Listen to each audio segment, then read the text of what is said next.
River herring are considered a keystone species, which means they fill a very sort of specific niche. They're extremely important as a food source in areas where you have fish runs that are completely open to spawning grounds, but you don't have a lot of fish showing up. It's typically an indicator of poor water quality.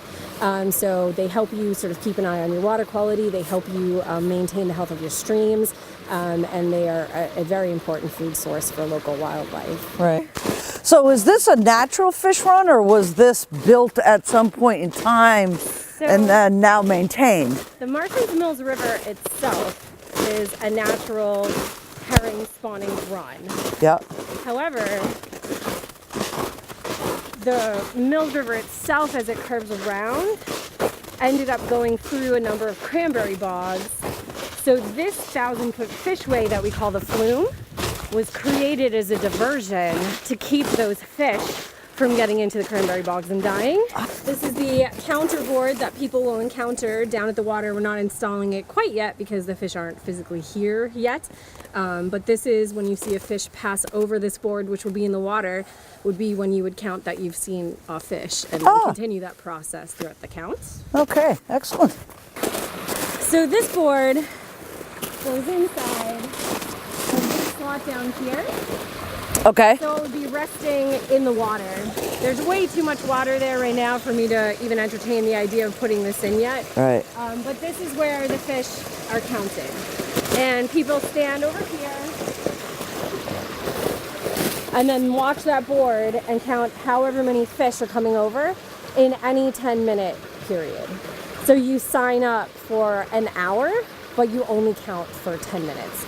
So even though it's an investment of probably about 20 minutes by the time you're done, you're only actively counting fish for about 10 minutes. Okay. And the spawning window on average tends to run through April 1st through about June 15th at the latest, although the vast majority of runs in this town are done by the middle of May, depending on how brutal your winter is and how late the arrival of the herring is, because it's all temperature related. Okay. This is our counter box. It says Barnstable Natural Resources Herring Count Program, aptly named. Inside of the box are all of the goodies that you need for counting. So you have here your water thermometer, complete with very long strings, so you can dip it in the water and kind of stand on it while you're taking your temperature. We also have our for getting the temperature outside in the air, because the water temperature and the air temperature are different and both need to be recorded. Okay. We also have our tally counter, so that way if you're in the height of the run and there are tons of fish passing and you don't have the ability to just count them in your brain, you can just hit the tally counter every time you see a fish pass, and then after your 10 minutes you can record whatever number is there. I want to volunteer. Okay. Happy to have you. So I think I need some formal training. How does that happen? So each year, Heather Rockwell and I come together to do a joint herring counter training. Depending on the size of the group, or if there's, say for instance, is road work being done on Route 149, that may change the location. In previous years, it's been at Liberty Hall. This upcoming year, it's at the Osterville Library.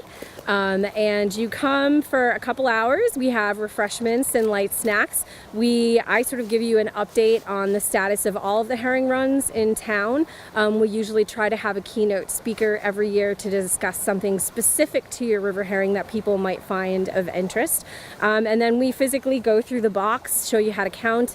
There's a breakdown of how to get an account for the volunteer software, and then we show you how to set up your login, and then how to pick the dates, and then how to check your schedule, and all those sorts of things throughout the training.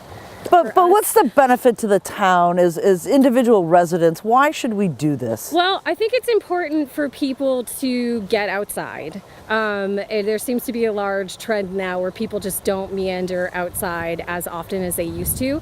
I think it's also important for people to know what goes on in your local environment. There are a lot of people that don't even know that we have herring runs in this town, that don't know what a river herring is. And I think that it's important for people to have an emotional and personal connection to their environment environment, because we believe that an educated public is a more compassionate and more compliant public. So, you know, having additional eyes down here during the daytime helps us if there are poaching events, or tells us sort of, you know, locations where there may be issues going on. And it really just, you know, shows people and gives them a better education of their local environment. Excellent. Thank you.